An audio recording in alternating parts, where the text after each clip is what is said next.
Président, Monsieur Di Rupo, Mesdames, Messieurs les membres du gouvernement, chers collègues. Notre pays tout entier, du nord au sud, est aujourd'hui en deuil, et ce depuis ce sinistre mardi 13 décembre. L'incompréhension est totale et nos concitoyens ne comprennent pas pourquoi le mal a frappé des victimes innocentes. Bien entendu, nous devons refuser de céder à la panique.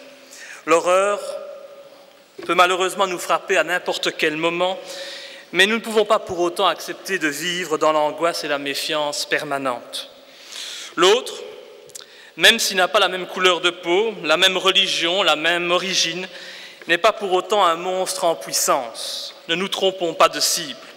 Ceux que nous devons pourchasser, ce sont les criminels, quels qu'ils soient, et eux seuls. Je voudrais aussi condamner les réflexes racistes qui circulent sur le net et dans la population, mais pour ce faire, le monde politique se doit d'apporter des réponses claires, fermes et rapides aux citoyens qui n'acceptent plus le laxisme de notre justice et qui souhaitent vivre en sécurité. Pendant de trop longues années, la logique politique fut d'agir avec un humanisme exacerbé à l'encontre des criminels. Nous leur avons bien souvent trouvé trop d'excuses, à en faire presque des victimes, alors même qu'ils ne méritent bien souvent pas notre compassion. Ainsi, Nordine Amrani était un criminel multirécidiviste bien connu de la justice. Malgré plus de 20 condamnations, la justice a fait preuve à son égard d'un humanisme et d'une compassion coupable. À presque chaque condamnation, Amrani a bénéficié de sursis ou de circonstances atténuantes.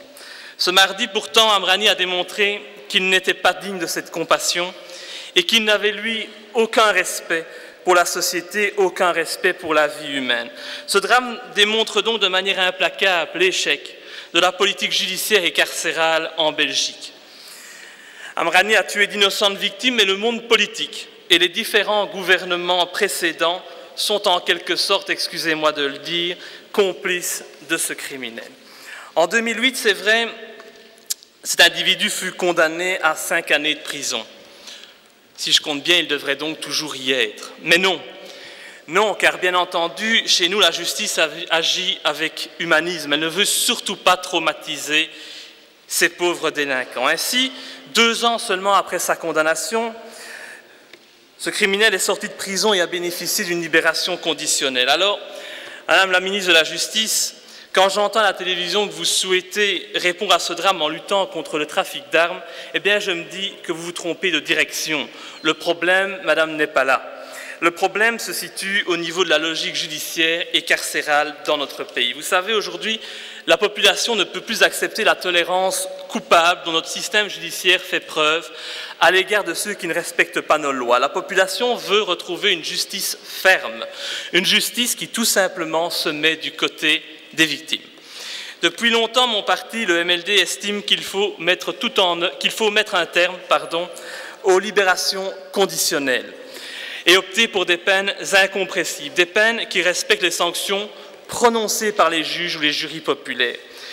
Nous sommes également favorables à la réapplication d'une réelle perpétuité. Aujourd'hui, le terme perpétuité est nié, violé, et de ce fait, c'est la notion de justice même qui s'en trouve bafouée. En ma qualité de président du MLD, je tiens à présenter mes plus vives condoléances aux familles des victimes de la fusillade de Liège. Mes pensées vont également vers les personnes qui luttent toujours en ce moment contre la mort. J'espère du fond du cœur que la vie reprendra ses droits et que les blessés s'en sortiront. Enfin, je tiens à adresser mon soutien le plus entier à toutes les personnes qui ont été blessées physiquement ou psychologiquement. J'espère que ces personnes trouveront la force et le courage de vaincre leur traumatisme.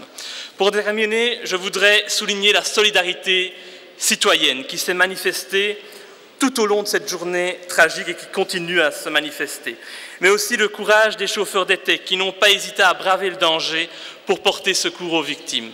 Je tiens enfin à féliciter les services de secours pour la qualité de leur travail et leur abnégation et les forces de l'ordre qui ont réagi rapidement afin de rétablir la sécurité de nos concitoyens. La Belgique n'oubliera jamais le 13 décembre 2011. Il revient maintenant au monde politique de prendre les mesures qui s'imposent pour qu'un tel acte ne se reproduise plus jamais. Je vous remercie. Merci beaucoup.